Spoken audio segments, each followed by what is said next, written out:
the NATO EU putsch forces were confounded. So they're taking to the streets, Cossack. What do you know about that? Absolutely. It's a great victory to the Georgian people. The sensible majority of Georgia has said no to NATO, no to the European Union, no to the West, and have actually defeated a well-organized infiltration campaign by Western-funded and backed non-government organizations, NGOs, who are on the ground in Georgia, doing the usual color revolution, democracy.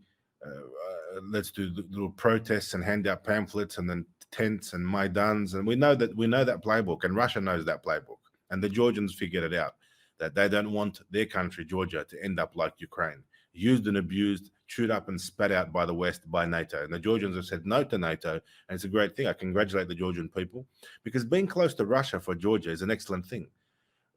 Georgia, as a country which borders with Russia and has a large land border, will be able to now be a hub, a facilitator of intermediate or a middleman for anti-sanction trade.